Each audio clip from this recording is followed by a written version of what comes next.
This episode of After Dark is brought to you by Shutterstock.com. For 25% off your new account, head on over to Shutterstock.com. And when you check out, be sure to use the offer code Gamebreaker1213. Gamebreaker TV.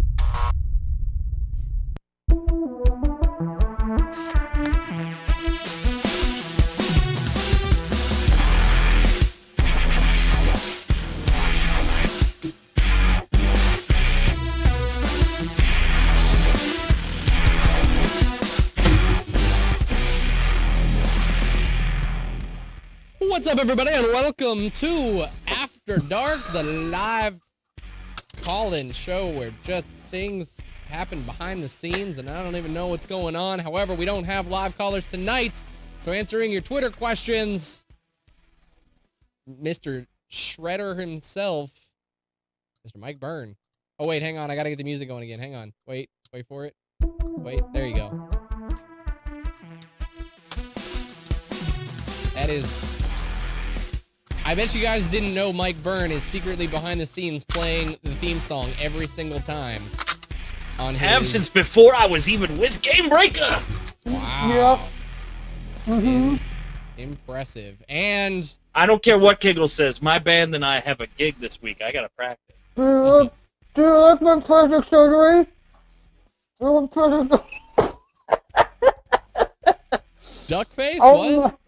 Man, I got plastic surgery, see? Duck whips. Life is like a hurricane. Hi. Zach Schultz also knows Kiggles. Yes. Duckbird. Woo. Now, real quick before we get into the show, I gotta apologize. We lost our producer to Disneyland this week, so unfortunately we have no live calls this time around. We have a bunch of Twitter questions that we took about 10 minutes before the show because we were awesome like When that. everybody was like, all right, let's do After Dark. Oh, shit! So we got some Twitter questions to answer for you guys. We'll see how this goes. I bet it's nice because I can't just insta-mute Zista this time around. I don't have to worry about that. All right. First up, coming in from Hicks of Babaria. Hicks of Babaria wanted to know. Now, this is interesting. There was a story here about Amazon Prime. For those of you who maybe have been living under a rock, I'll get to your question in a second here. I got a story to tell. For those of you who've been living under a rock, Amazon launched this really awesome new feature. Well, they're preparing for it. They haven't launched it, but they've announced a really awesome feature known as Amazon Prime Air, where drones are going to be flying across everywhere to deliver right to your doorstep within 30 minutes of ordering, or so they say. Hicks of Barbaria asked this. He said, will Amazon Prime Air be awesome or a Back to the Future Blade Runner flying car letdown? Letdown?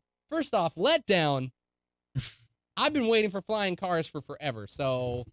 And don't... Yeah, don't they're called airplanes. How dare you? They're called airplanes. They've been around dare since you? forever. Jesus. How dare you say Back to the Future was a letdown? I should find you and backhand you, because that's one of my favorites. You played the NES game? Timeless. Get it? It's timeless. Back to the Future, timeless. And stop posting the meme, today is not the day the DeLorean was traveling to and Back to the Future. It's still 2 years away, people. Oh, we're not there yet? No. Oh. Stop it. So Be smarter. they're Look still things in the up. time stream. They're still going back to the future. Don't people doctor that photo every single year? Every day. It's every day. I've seen it at least 7 times this year. It's not until 2015, for crying out loud, people. So at least get that. Like, at least if we were in 2015, it would be forgivable that you didn't know the exact date had been doctored. But you should know that it was 2015. Ridiculous. So what do you guys think about this? I think this is really interesting here. They said it's about 4 to 6 months away. But here's what I think. Did you hear 4 to 6? They said 4 to 6 years. Yeah. Or I at heard least a that decade. Years, 2015 months, was same thing. when they could first do it legally, with some FAA regulations that are currently in place, but then it would still be not a viable shipping master system for another couple of years. There's other companies that are ahead of them, though. Don't think for a minute that Amazon is the only company doing this. Domino's Pizza has been playing with this for years. Take a look and look that up. There's other companies that are actually further ahead than Amazon on this feature. I just gotta say, I mean, wait, Domino's Pizza has air delivery? Where was I? There's a number of companies that are companies that you wouldn't expect, Domino's Pizza being one of them, that already have a little bit of a leg up on Amazon's Prime Air. So Because that's what people need, is fat people getting pizza faster. Jesus. Yeah. Here's my problem with this whole thing, though. Let's not pretend. Dude, like buy Amazon... a rifle and it's free Amazon shit from the sky. Exactly. Yes!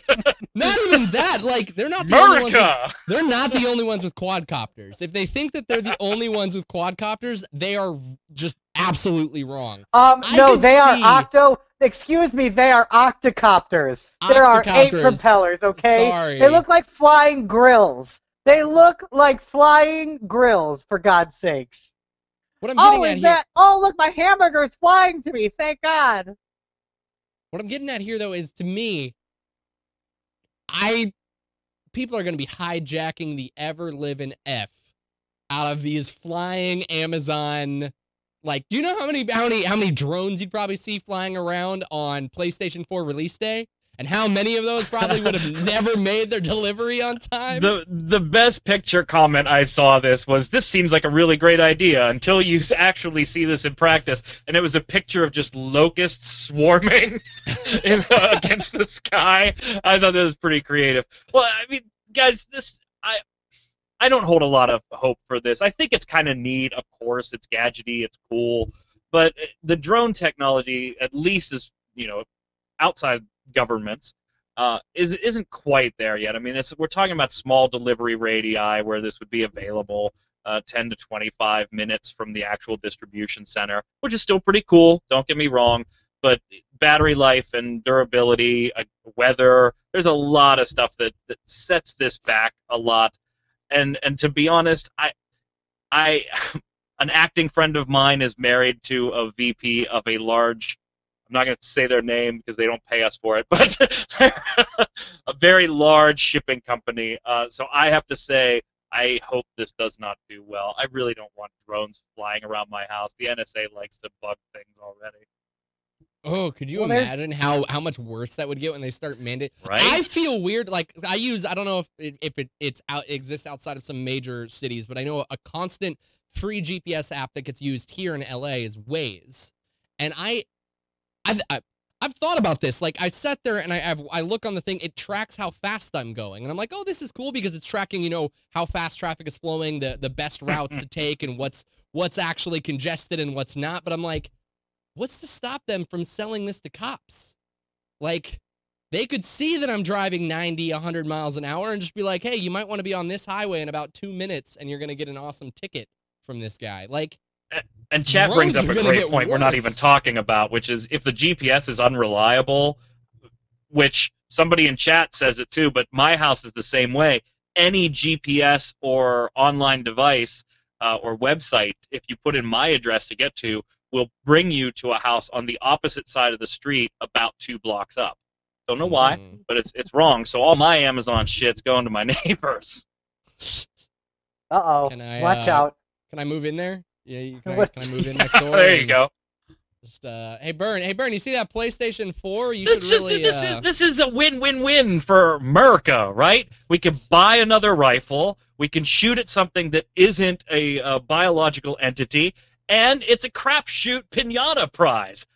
This is a win across the board. It's like Duck Hunt with prizes. There's absolutely nothing. It's a new video game, Amazon Hunt. Come on. There is absolutely nothing that can go wrong with this idea.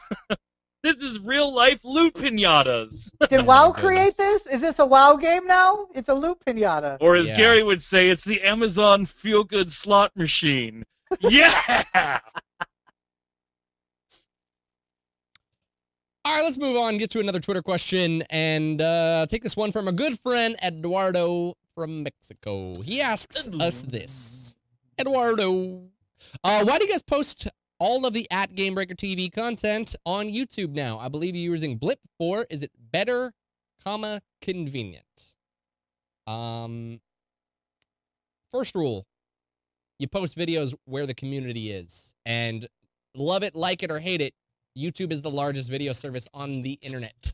So that's kind of, if you want to grow as a video content creator, you need to at least make sure your content is on there at the very least. Now, I know you're probably making claim to the fact that we've actually switched over, and now all of the Gamebreaker videos that you see on Gamebreaker are linked to YouTube. That kind of just comes from a lot of differences in what services offer, as well as trying to build up specific channels and brands and work with other content creators. There's obviously MCNs that we've been looking at for a while now of like, do we want to go join one of those? And if we do, obviously we need our stuff on YouTube, not on Blip. It really, I can't say what's better or more convenient. I think that is up to every single individual out there. To look into what the other video player services offer, the community that's on them. You know, MetaCafe is one for a company that I used to work for. They own MetaCafe, so they're trying to pull all of their content creators as much as they can off of YouTube and putting them onto MetaCafe as much as possible because they own that site. So it's really, I think, just comes down to you got to look into what it is that you're trying to tap into and the audience that you're trying to build. And we are at a stage where we want to try and capitalize on the very large market of the YouTube population. I got overruled in that staff meeting. I personally, gang, wanted all of our full-length programming to be in vines that you had to go and find on the internet somewhere. I wanted Guildcast to be a scavenger hunt and the Republic to be a scavenger hunt. They weren't having any of it. That's about as much of me as I can take is a Vine level clip. So I'm all for Vines. What's your Vine, Kiggles? What's your private Vine? I don't have a Vine. Well, please, you need to get one. I know I do, but I don't. I'm never really. I don't know. I've got a Vine, I think. And actually, whoa, hey! Don't pull your Vine out. Whoa! I opened my Vine when after Dark ain't as late as it used to be, brother. You can't be pulling Vines out. Oh, I can do what I want. Oh, where's my account? It's YouTube, not Skinamax. Here we go. Yeah, I got a Vine of like cool, like this is your Vine. Like, Vine of my Vine. It's not working. Whatever. Screw you, Vine. That's why I don't use you. That's why I vetoed Byrne. We don't need to break more screens. That was why, too. It wasn't the fact that all of our 1 hour programming would have been in 7-second video clips. Shaftnet overruled it because it didn't work on his smartphone. No. It wasn't. He was totally cool with it until he tried to pull it up. He was like, I could be down with watching Twemo in 7-second intervals. I gotta say though, I wish I could just find some of them on that I've seen. There's some great people that are utilizing Vine as a new and different platform. I know Daniel Tosh is he has a show on Comedy Central that I watch every week, and he has like a featured segment of like the viewer Vine of the week, and he finds some really good ones. And I've got to say, it's a perfect format of like if you're trying to get into comedy. I haven't seen anything else exist or live successfully on Vine. I think what, 8 seconds, 4 seconds, 5 seconds, I don't know, however long a Vine can be, is short form. And one of the best things that works short form is comedy, because if you make something funny in 4 seconds that make people laugh, they're going to share it with their friends. Low time investment equals faster, cycle through rate, as well as it spreads a lot easier to multiple people. And comedy works really great on Vine, and I've just seen some really, really hilarious ones. I know Will Sasso. Who's Dave Sasso? That must be his brother. Who's Dave? That's his lesser-known cousin. Dave, Mr. Dave Sasso, did stuff with oranges, but Will Sasso did them with lemons. I don't even know where I'm going with this. This all brings me back to Remember when they said, "Oh yeah, Twitter's gonna go nowhere. It'll be dead in 3 years," and 5 years later, it's literally It goes public. yeah. It's I don't know. Maybe I mean Vines has its place. It's cute. I get Vines on I don't know on Reddit and Gawker and all those good for you sites that I read every day. But 4chan. No, I don't go. You almost got him, Chef. You almost got him. He was like, yeah. He was like, yeah, 4chan. Yeah. No. I never go to 4chan. Delete history. Oh. You heard it here. Kiggles reads 4chan every day. That's right. I am the leader. I am the leader of Anonymous. No, I'm not. This next question comes in by Saint Nick Baker. He asks, we want to hear about the sensitive side of the guys. What was the first video game moment that made you cry? Have you guys had a video game moment that's made you cry? Yes. I can't remember the first one that's made me cry. Because you're soulless. Well, my first one's gonna be like, oh, when Eris died, but like, that's so stereotypical. I didn't cry when Eris died. When Eris died, I was like, but no, I didn't cry on that one. You guys go. I'm gonna try and think of the first time. If not, I've had the first one. The first one would have probably be Ico. The ending of Ico, if you have not played it, was pretty awesome. As far as the feels, and then of course, not to be outdone, was Shadow of the Colossus. Shadow of the Colossus, right? Yeah. Okay. Yeah, which also brought the tears. As well. Some other ones. More recently, not more recently, Lost Odyssey. Well, probably a lot of people don't know that one. Xbox 360 RPG. Pretty just decent RPG all the way around.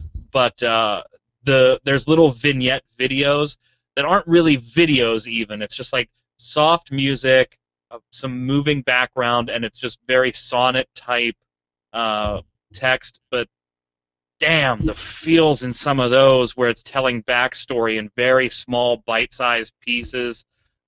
Damn, the feels there, that made me, one or two of those made me cry. The most recent would be, Walking Dead didn't make me cry, but To the Moon is another kind of obscure title. $10 on Steam, I think. Damn, that one will make you cry, Shaft. If you haven't cried at a game, go play it. The basic premise is that in the future, doctors have the ability to go into your brain and change memories around so that on your deathbed you can erase the regrets that you had in life. But to do it, you have to find the source of the actual memories and get rid of them, otherwise they compete. And so you take this adventure through an old man who's dying and go backwards trying to find the root of this dream that he had to always go to the moon. That's what he wanted to do. And so you get to see his entire life in reverse. His wife dying, his wife being sick, and all this other stuff. And it's, ooh, man, that'll rip your heart out. And then there's another little kick about the timeline that I'm not going to spoil for you, but if you're my age, it just pounds the idea home a little more. Some great games to check out if you're looking for some feels. I cried at all of the ones I mentioned. I think I don't remember. I was trying to think back. The first one I really remember crying at, and again, I don't remember if I cried when Aerith died. I don't think I did, because I remember before I played that game, my friend who let me borrow his PlayStation 2 play that game showed me that scene. Oh, asshole! And I knew it was coming. Asshole! Exactly. So I don't think I did, but I the first time I can honestly remember crying. It's very much like Byrne said. I think in order to cry for a video game, the game has to do a very good job attaching you to a moment. Not even a character. Again, it doesn't have to be when a character dies, but it has to do a good job of attaching you to that world, to what's going on. And I think the very first game that I ever got that involved with and that excited and invested in was Final Fantasy X. I remember, and that's, again, this is the only one that I truly remember that I cried at, but at the end of Final Fantasy X, my sister and I, because my sister watched the whole movie, or the whole game like me, the game with me like it was a movie, And I just remember the two of us were just sitting there like in tears over the ending of Final Fantasy X. But I think, Kiggles, do you have a video game before I take this on a side tangent here? Do I? I have many. The Secret of Mana, the ending. Let's see. In Final Fantasy VI, the scene where she commits suicide. You know, it could go either way. If you don't get enough, I forget, fish. If you get bad fish and you give it to Sid and Sid dies, then I forget what her name is. But she goes and she jumps off the cliff and kills herself. If he dies, I mean, she doesn't really die, but she attempts suicide. And then the opera scene, of course, I thought that was beautiful. When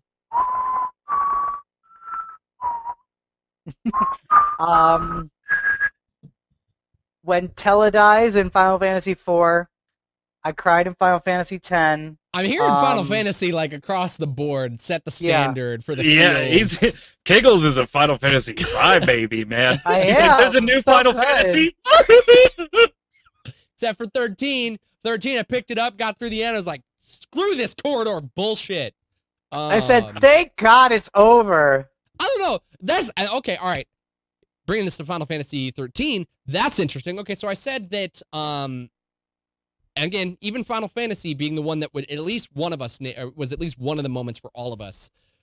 Final Fantasy 13 was a corridor because they said that they wanted to try and they took out the RPG element and they wanted to tell a story, their story, and it was all about, you know, Lightning's start to finish. It was okay to feel like a corridor because it was, like I said, meant to be experienced. But I don't know about you guys, I felt completely disconnected from that game. I didn't care. I didn't care nearly as much as I cared about the worlds that I got to actually run around in and explore and walk into someone's random house and run up and talk to them and be like, hey, get the heck out of my house. And be like, yeah, I really should, but I'm going to go in the backyard and loot that chest real quick because the game developers put an awesome piece of mithril back there for whatever reason. Like, I don't know, like, that to me enriched the world. It made me feel like I was experiencing the world more than the I don't mind chests that are hidden. I hate the chests that are like, don't open these 4 chests throughout the game, otherwise this last chest won't contain the item anymore. That was horse shit. Sorry. So, like, I digress, but that made me cry. But I was just saying, like, all I'm just getting at is 13 was touted to be a cinematic experience. It was very pretty visually. It very much was a corridor for the most part, jumping from one linear story to the next.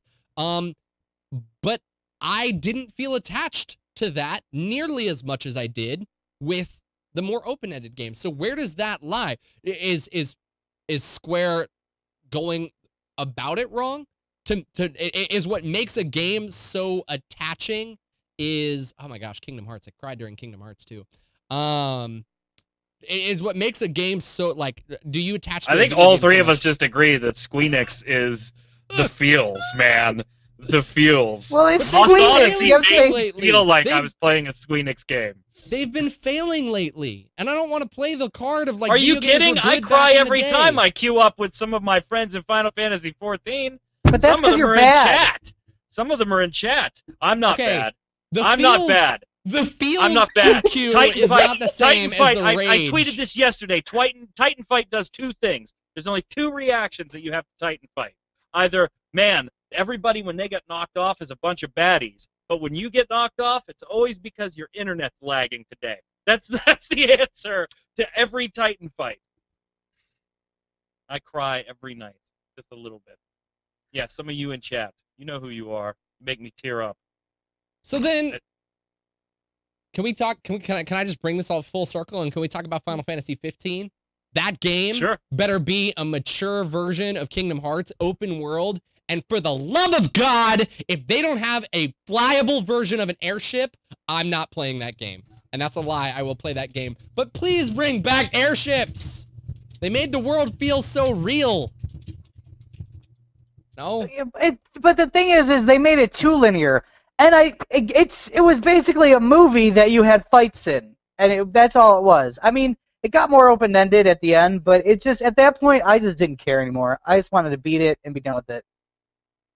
Whereas I'm actually playing Final Fantasy VII on my computer. Well, not right now, but I still have it on my computer, and I will go back and play Final Fantasy IV and Final Fantasy VI on emulators, and Secret of Mana, and all that stuff. I mean, do we see, and this is actually going to lead into the next Twitter question, do we see what they're doing with Zelda? A Link Between Worlds is getting phenomenal reviews from everything I read. I don't want to hear a damn word about anything from anyone about that game, because I am doing everything I can to wait until Christmas to play that. But there's this thing in there, though, that you really have to... No? I can't? Zelda dies. I'll kill you. All I want to say... Zelda dies! All I want to say about the game is what I'm really excited, and what a lot of people are raving about, is the fact that it breaks convention and creates the game to be unlinear. It went back to a world where you could choose what dungeon you wanted to go to when, by breaking the way that the game's conventions are designed. Again, stepping away from a linear game, and people are just raving about it. Why? I don't want to say why, because Last of Us was great, and that game was a storybook, but it was a great storybook. I think that non-linear games let you experience the world more. Get you invested into the game more. Isn't that by definition a non-linear game? Linear games let you explore the world more. Well, yeah. Yes. I think you guys are being babies. You're a baby. You're a baby.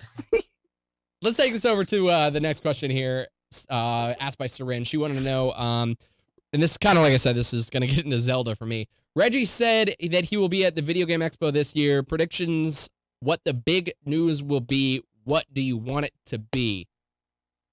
Nintendo needs to step up their game. Without immediately being like they're going to announce Zelda.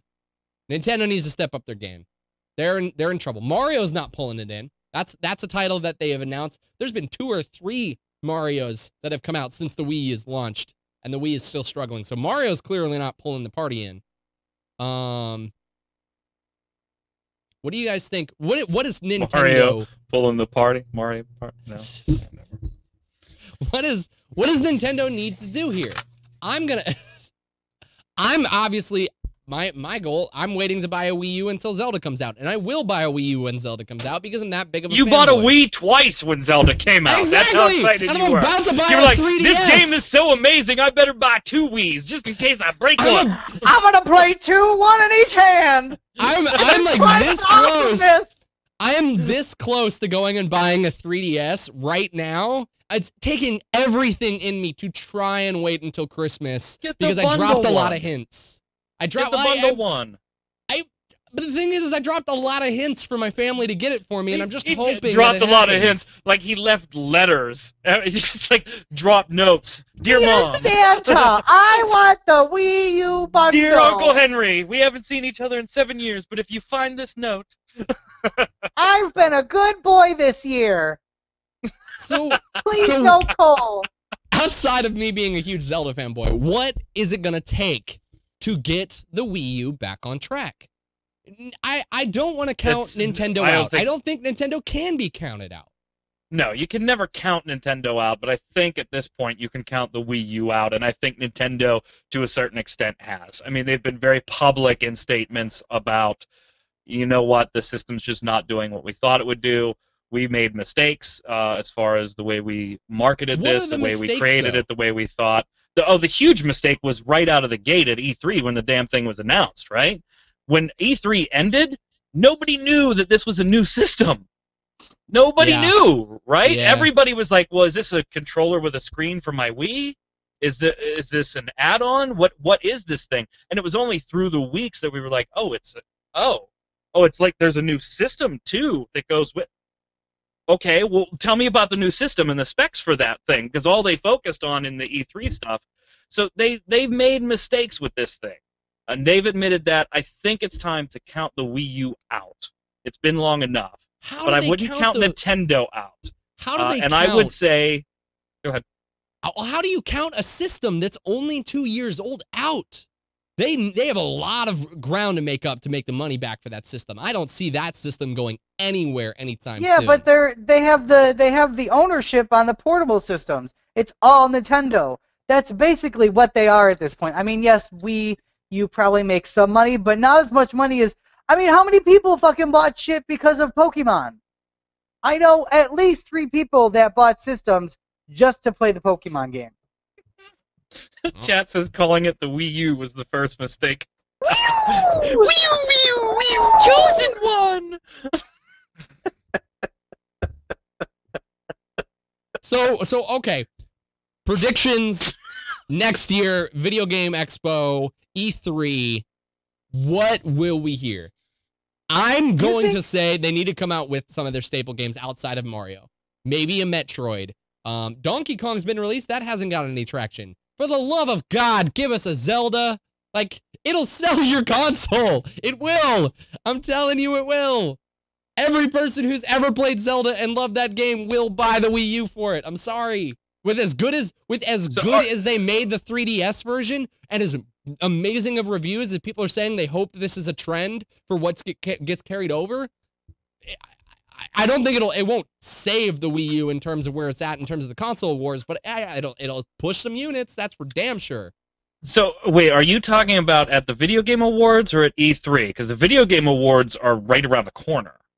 I saw VGX. I thought that was Video Game Expo. Is VGX Video Game? No, Awards? that's the name for Spike's annual thing this year. Is the VGX, and that's right around the corner. So if that's what they have in the Twitter question, then we're talking about what announcement are they going to be making, like now? What makes? Do video game companies make announcement at the? I mean, they make obviously new titles. That's becoming a huge debut world premiere thing for new games. I don't think we've seen too many like big mind blowing announcements, but world first trailer for X game, we've seen a bunch of those over the years. Didn't Last of Us air first at the VGX then? Yeah, I think so. Yeah. So Zelda. what would the Zelda. big announcement be if Reggie's going to be there? I think it has to be a Zelda title. It has to be. If you ask me at E3, I think at E3 they could potentially start teasing a new system. Not that's going to release next year, but start laying down some info on their latest and greatest new system. I don't think the Wii U's lasting more than 4.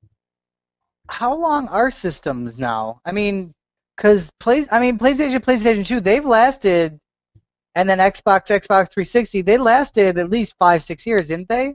Well, a typical console life cycle is between 7 and 10 years. The Wii U's never making it 7. Yeah. Never.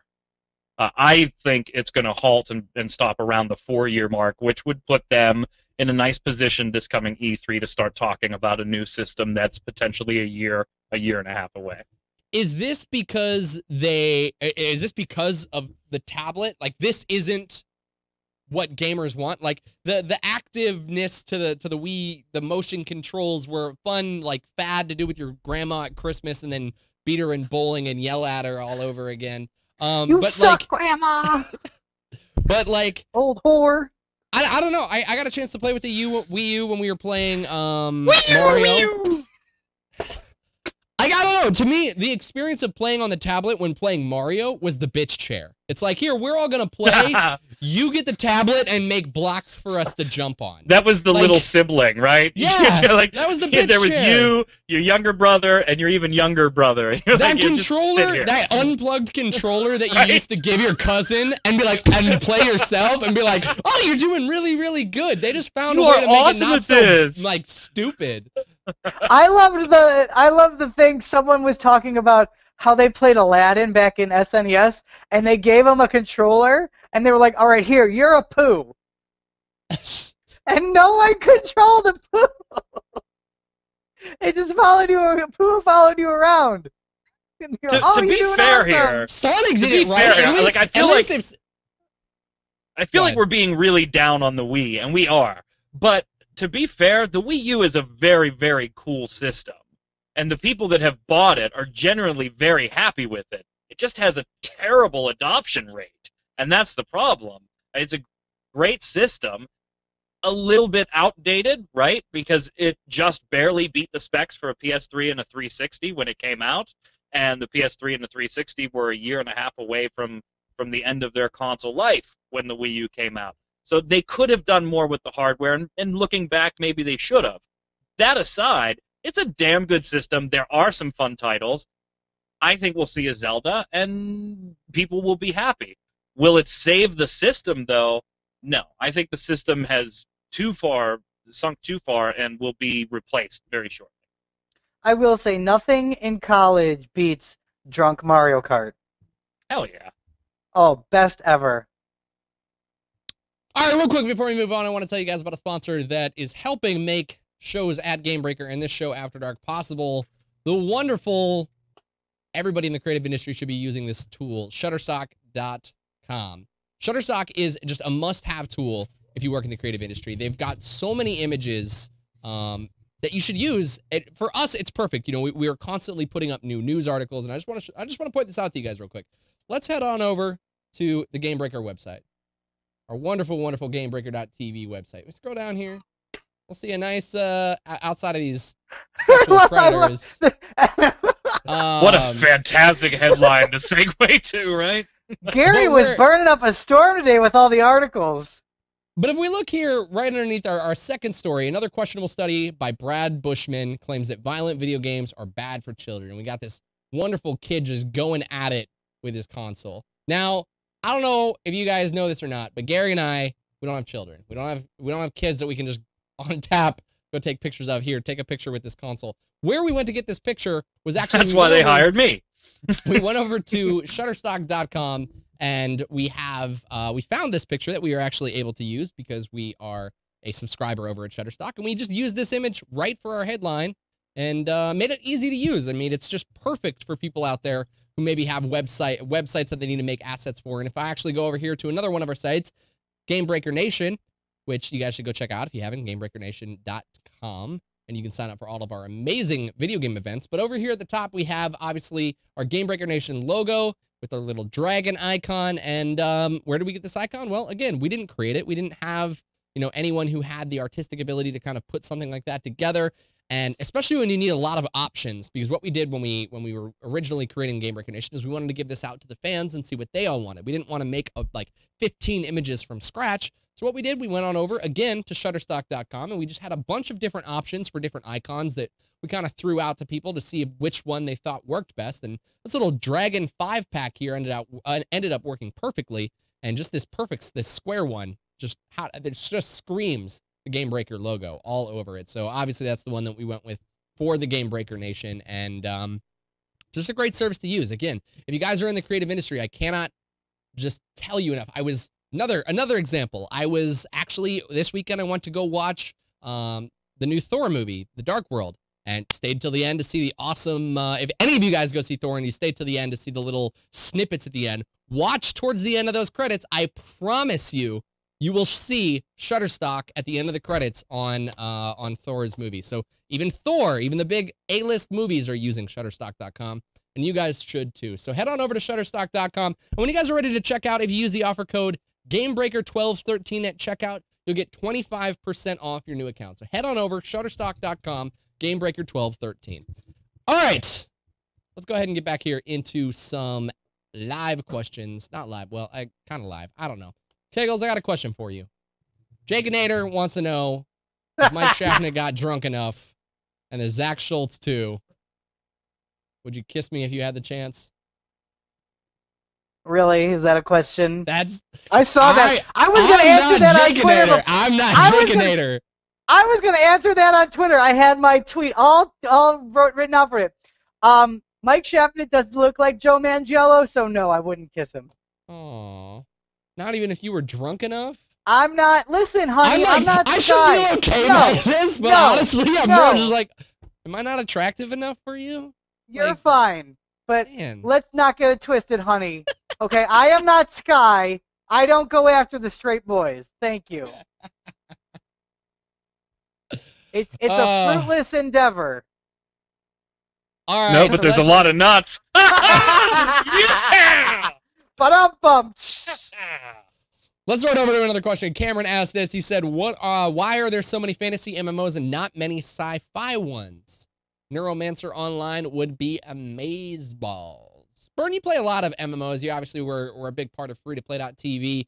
What do you think here? Why do sci-fi MMOs, I think there's a lot out there, but they're just not resonating as well as what we've seen with the kind of fantasy MMOs? Well, I enjoy a good sci-fi MMO. In fact, I just started playing Star Wars again today. Not that that's a good sci-fi MMO, but I think that just stems from the whole EverQuest and WoW and the general success of that genre and the desire to duplicate that success over and over and over again. We haven't really seen a blockbuster sci-fi MMO, and you might argue that Star Wars did that, but is that really a sci-fi MMO, or was that relying on the IP that caused millions of numbers at the beginning of that? I would argue that that's more IP related and not necessarily sci-fi. Star Citizen's going to be interesting, right? I mean, that is a very high-profile sci-fi-ish MMO that really could set the bar and create a big market that other companies are going to want to get into. But I think right now we're stuck in that I don't want to do too much because MMOs are expensive. I know fantasy will sell. Should I take a chance on something sci-fi because a lot of people want sci-fi? Or should I go with something that's probably going to be a sure bet and make me some money, at least initially? And there's just that desire to, if I'm going to front $20 to $50 million, let's put it on the almost sure thing that would be a fantasy-based MMO. But Star Citizen could be a game changer. Eve, I think, started the game changer and paved the way for bigger projects like Star Citizen and other things that we're seeing down the pipe now. At some point, fantasy gets tired, though. I mean, there's so many... What? You're wrong. I'm wrong? Really? There's always going to be a market for fantasy. Come on. Yes, it may get tired and repetitive to the person that's bouncing from fantasy to fantasy to fantasy, but we're still reading J.R.R. Tolkien. We're still reading good. Immersing ourselves in fantasy environments. That is good. That is good in-depth fantasy. That is not bullshit. I don't know. Oh, so we're not absorbing Audible. We're not absorbing shitty fantasy by the megatons in every field that fantasy's big in, whether it's literature, Audible, or video games. Go look at a Barnes & Nobles. There's tons of shitty fantasy there, too. It's because it sells, whether it's shitty or not. It sells well. It's a safer bet than an unknown quantity, besides Eve, than that sci-fi is. It's just easier. You're talking about in game form. You're not talking about in other form. Because sci-fi is form. Fantasy sells. Yeah, but sci-fi sells too. Sci-fi is huge. The thing with in literature and movies and television. The thing with sci-fi is, again, Bernie, we're kind of talking a little bit about brand recognition, and we see this obviously with movies. Studios only going about the way of pretty much releasing stuff that already has established brands to it. And I think that goes almost to the same thing with fantasy versus sci-fi. Sci-fi, you have to create your world. You have to sell your story. You have to create rhyme and reason and conflict and make it all up and make it believable enough. Fantasy is pretty generic. Dwarves, elves, humans, orcs. We just accept those things and you can put them in an environment like, okay, that works because it's fantasy. I think personally we have a harder time accepting sci-fi because we look more to it. We look more into it because it's not as basic as what the fantasy structure is. Well, it's also sci-fi. The reason is in the name itself. It's sci-fi. It's science fiction. So it has to be grounded in science. And if the science doesn't seem plausible, then the whole thing doesn't seem plausible. And I am partially wrong. Fantasy will always sell because you can make up your own bullshit rules. I am partially wrong. Kiggles 2013. I am partially wrong. All All right, let's go ahead and throw it over to another Twitter question. But before I do, since we're talking so much about fantasy, I just have to bring this up. It's a perfect opportunity to tell you guys about Audible.com, one of our sponsors, because they have, again, another thing that I was doing about a week ago, and I'm currently working through the audiobook right now. About a week ago, I was catching up on The Hobbit, because the new movie, The Hobbit, Desolation of Smaug, is coming out in, I think, actually, in 10 days. And I wanted to see it. I kind of wanted to go, but I never got around to watching The Hobbit. So I watched the first Hobbit on television because I had it, and I hated it. I hated it simply for the fact that it left me hanging. And now that I've watched the first movie, I didn't want to wait the 2 weeks for the movie to come out. So now I've started listening to the Hobbit audiobook through Audible, and I'm getting the full experience. The best part about this is the Desolation of Smaug is not even the end of the book. There's going to be another movie that comes out next year, and it's just going to tease you and tantalize you into wanting to finish it. So a perfect way to get the full experience of The Hobbit presented to you, just like the movie, is to head on over to audible.com and check out The Hobbit, which is available as an audiobook right now. They've got a bunch of other books that are available for download. Obviously, The Hobbit is one that's kind of a big movie topic, but for any of you World of Warcraft buffs, they have a bunch of World of Warcraft novels that are available as well. Actually, holy cow, they have a new one. They have Dawn of the Aspects available, which is a new entry that just actually came out recently. So Audible is just on top of their game and getting the new World of Warcraft books up and available. Now, like I said, a bunch of video game related topics to choose from, World of Warcraft, but if I scroll down here towards the bottom, you can see they have Diablo, and they have StarCraft. They have just, they also have a bunch of Elder Scrolls audiobooks as well. So guys, if you have not tried Audible, it's a great service, and it's just perfect to use in today's busy lives. I don't know about you guys, but I've got a 20-minute commute to work, and it's a perfect opportunity, instead of just listening to the radio, to pop in an audiobook and get a story read to you during your commute. If you're raiding, or if you're just doing dailies while you're playing video games, it's a perfect opportunity to check it out. And if you guys actually want to try Audible, I highly recommend you head on over to audible.com/Gamebreaker, because you'll not only get a free 30-day trial, but you can also grab a free audiobook. So you can grab any one of the audiobooks that I've showed you tonight, or any one that you choose from for free, and get a free 30-day trial. So head on over, check out Audible. It's a great service, and I recommend that you guys use it today. Let's get back into these Twitter questions. I got to find a new one here, one that we haven't answered. Here we go. Ryan Scanlon actually asked, do you think in WoW we will ever see the end to gladiator gear and the return of faction-specific warlord and marshal? Straight answer, no. I don't think we will. I agree. Arena system is working way too well. Yep. And it's way too successful for them to ever go back to the warlord grand marshal thing. Will they add another feature that adds back in the system of warlord grand marshal? Yes, and they kind of did with rated battlegrounds. But they will not get rid of the gladiator system at all. Not gonna happen. It'd be a ton of work to try and re-implement that. I wish they would. It'd be cool, but they're not going to. Kiggles, you're a big WoW player. I don't PvP. Oh. It's not balanced. It's stupid. PvP in WoW is like banging your dick in a door jam. Well, wow. That's how he feels. It's a bit graphic. If I want PvP, I'll play something that's actually PvP. That would be PvD, actually, there, Kiggles. PvD. Yeah, and I always win the PvD. How? What? I'm so confused.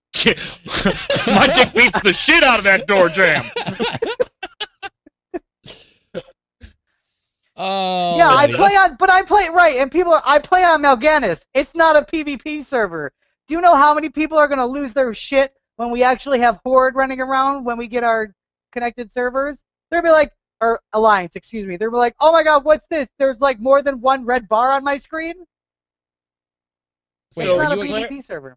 Clarification, the question asker is in chat and says, I don't mean like that, the way you're talking. I mean cosmetically, like gear styles for the Horde or the Alliance. Do we think that they would implement that? Achievement. You could totally do a PvP achievement and have they have achievements where you get a tabard. It's the whatever lore master, which I have because I had a lot of time on my hands. But you could do it like have a PvP achievement where you get all the PvP achievements and you get a title and you get a clothes, change clothes, whatever. Who cares? A transmog set.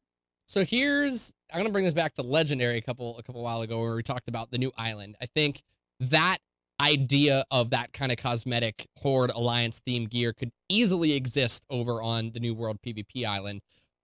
Going one step farther to where Gary talked about having gear that you lost if you died. So if you were killed, you had a chance to lose gear. I would love it if they made the island gear, and I was just thinking about this, make the island gear really strong PvP gear that only works in the world. So it makes you great for world PvP. But if you get killed in world PvP anywhere in the world, you have a chance of losing your gear. So you can gear yourself up on that island to be amazing at world PvP, but there's always a chance you might lose some of your gear if you get killed. So you can go be a dick, but when you're being a dick and then 20 people descend on you and camp you and you lose all your gear, you got no one to complain to but yourself. And it can be Horde Alliance team. I don't know. So apparently, we are still misunderstanding the question. Yeah. God damn it. Because Star Twister says, "I'll try again on Legendary." Alrighty. Let's start over to another Twitter question here. This comes from Jeremy Queck, also known as Squishy here, who's one of our Gamebreaker officers, Gamebreaker Nation officers. Because Blizzard has 4 games that are currently or soon in beta, do you think Blizzard will overlap betas or separate them? I think they'll overlap. I don't think there's any reason not to. I'm still a strong believer. We'll see maybe a press beta for World of Warcraft in around late January, February, if we're lucky. But I also am expecting Heroes of the Storm beta around that time as well. Yeah, I don't think there's any reason to doubt that they'll overlap them, because aren't they overlapping right now, actually, with Hearthstone and Diablo's expansion? It's not out yet. It almost Yeah, is, I think, Diablo's right? No, the betas I'm talking about. Yeah, no, the beta for... Diablo beta's out and running. Is it? I didn't know that. Mr. Happy, my co-host on XIV, streams it. Well, then there's your answer. Yes, they will overlap, because they are. So they're doing it right now, so there's no reason to think they won't do it in the future. Different games, different strokes, different things for different people. I mean, yes, Exactly. maybe Heroes of the Storm captures a little bit more of the World of Warcraft player, and it might cause problems. But Blizzard even kind of said during one of their press interviews, because this kind of got talked about release schedule and are they worried if they're going to have complete dates, and does it, does the release of one game affect the release of another date? And they pretty much said no. They pretty much just said, like, they're different games, different teams, different people working on them. And I think that ultimately that's just, they've got to address it that way. If they're going to continue to try and push the envelope to develop new and exciting games for people to play, they need to treat their games as if they're competition for themselves and just accept the fact that some people are going to want to play both, and you're going to have to choose where you want to spend your time. Damn, Shafnit, like, ate a bunch of awesome stuff today. Because he is just on it. I agree, sir. Well said. JK Sim 7447 asks, recently, how many game devs set their goals too high beyond hardware limits to scale back, resulting in a worse game?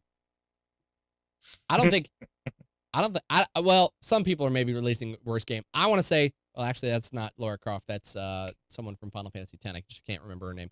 I want to say, I think Square's, I'll throw Tomb Raider under the bus. I don't think Tomb Raider was a worse game, but I think Tomb Raider was considered a financial failure because Square set its expectations too high for that game.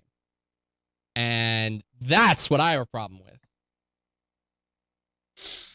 I don't think that's the spirit of the question, though. I think the spirit of the question is more, did we try to aim too high as far as the tech specs, end up having to scale back, and therefore a lot of the things we have planned really didn't work when we had to scale it back on the tech side.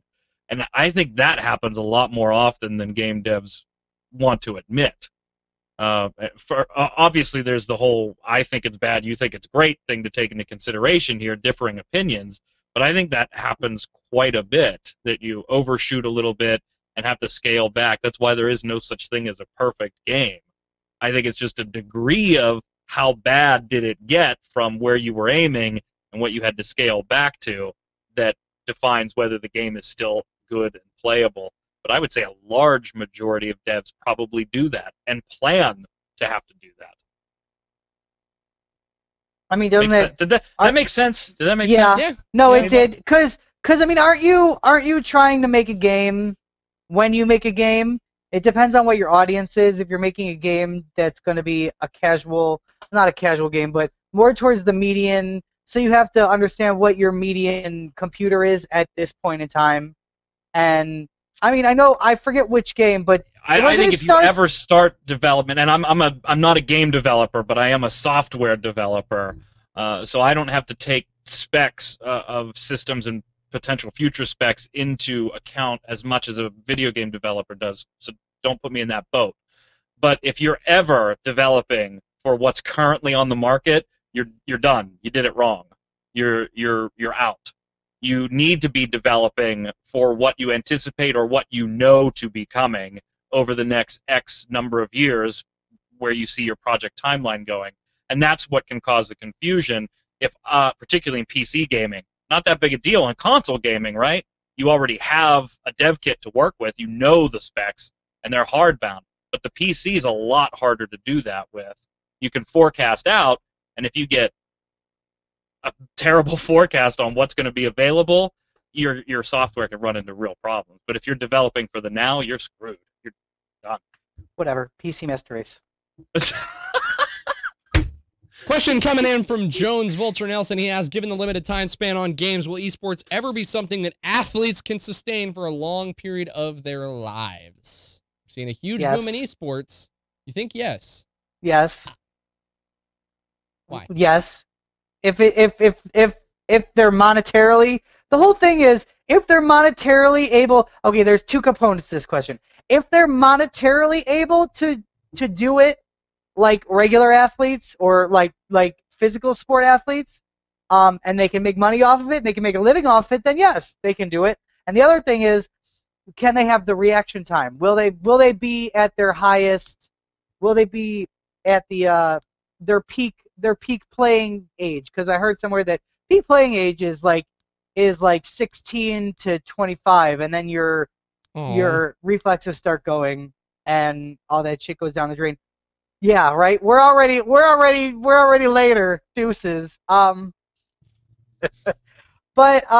yes, the answer is yes. If they have the monetary wherewithal to sustain it, then by all means, they can do it as long as they want, as long as they're as good as they can be. I think the problem here, and this is kind of also getting to the heart of the question. Well, it's fun watching Shafnit in the Dota 2 Invitational. Admittedly, he has lost a step on his left click over the last 2 or 3 years, but I'll tell you what, he's still just pumped and primed and ready to go as he ever was strategy-wise. We give it up for the old man. A stunning 29 next year. Wonderful. Look at him walk out on his cane. Oh, that cane is fabulous, but with all of his millions. Carpal tunnel is starting to set in, and it's affecting his hand. We lost another pro player to carpal tunnel. That's a good point, Mike. I don't think Schaffner's ever really rebounded from the carpal tunnel incident of 2012. It's been a thorn in his gaming side for a year and a half now, and you know what? Just looking at him, it looks like that wrist is hurting. His new baby has also poked him in the eye, so his eye's a little red, as you can see. Maybe a little vision problem there. We'll have to keep an eye on it. Here's the thing, though, that I want to bring this back on track. That's like a big deal, though. Like, you hurt your wrist, and it's like, oh, the SC2 Invitational is just, it's up for grabs now because so-and-so has a wrist injury. So do they jack off? That's like a serious Or do they have thing. someone jack off for them? Because what if you get a wrist injury from jerking it?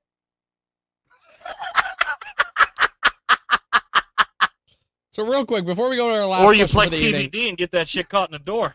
Real quick, before we go to our last question for the night, I think the one thing I want to say, though, here that I think the question is bringing up is the idea that Reginald, all these high class, the it game esports way to live your life right now is League of Legends. Yeah. What happens? League of Legends is what it is right now. It is a marketable esport because there are enough people playing that game that care enough to watch. what happens in 5-6 years when that game is no longer as popular? Yes, there will be other games to take its place, but I think a big step is A, can the league players who are at the top of their scene transition to the next new hot game? B, do they want to? And C, are they always willing? Yeah, that kind of goes into want to. Like, that's the problem. League of Legends will not be the biggest esports in the country, making people from outside the nation U.S. citizens so that they can play forever. That, not to the scale that it's at now. Yes, it's still growing, but I promise you, at some point, it's going to diminish. And so, so it's just a matter of, can the players transition to the next game? Are they willing to transition to the next game? And that's going to be what's really up to them if they want to hold that athlete gamer status long past the ripe old age of 25. But the thing is that has to do with the monetary thing. That goes back, if they can build up a big enough resource pool so that a team can have enough people that maybe their best players are in this one game and this one game is dying, so they're going to move over to this other game, and they don't have to worry about actually making a living, because Reginald's doing fine, dude. He owns that whole team. He's probably making a pretty penny. That's the thing Riot is League. Riot is League. League is just the beginning of the esports thing. They're going. Shut up. Oh my god, he almost accidentally said it. Oh, that's fantastic. It's so ingrained in his psyche now that it's like anytime he says League or Riot, he's like, home. But do you understand what I'm saying? Is these teams aren't just League. They're diversifying. They're StarCraft 2. They're Dota now. They're not, and as long as they're on the team, and they try out for the other team, and they make the other team, then there's no problem, because they'll get financial assistance. It all has to go. Everything has to do with money, Shaftnet. Riot is League. Show me the money, honey. Last question coming in from Jaganator. He asked, what is your video holiday plans now Christmas is coming? Holy broken sentence. I'm pretty sure Twitter had a couple extra characters you could have fit in, but I'm just saying. I don't know. All right, I'll stop being a dick. Kiggles, what are your video holiday plans for now that Christmas is coming? What do you mean, like movies? I don't know. Is this like asking us about video games, or are they asking what's the Gamebreaker video schedule going to look like with the holidays? You know what? I'm just going to answer it like that, and we'll call it a show. I'm going on vacation for 2 weeks. I'm going for Christmas, and I'm going for New Year's. I'm out. Have fun. We'll see you guys next week. Mike Byrne, come on, right down there at Mike Byrne. Be sure to catch him each and every week right here on Gamebreaker After Dark, where we answer your calls live each and every week. Okay, you can follow him right down there at the Zach Schultz. Be sure to follow him as well and catch him each and every week right here as well. And you guys can follow me for a whole maybe 3 more weeks before I go on vacation and disappear for 2 weeks. Right down here at Mike Shaftnitz. We'll make a Vine at the bar. We'll make a Vine at the bar, Shaftnet. All right, you come home. That's my video plan. I'll make a Vine with Kiggles while we get some drinks when I'm in Chicago. Perhaps I should book a flight to Chicago for Christmas. Woo! We'll pull all of our vines out at the bar. Whoa. As long as Kiggles not doing any PVDs. All right. That's my alone time, damn it. You should see my door jam. It's really worn out. We'll see you guys next week.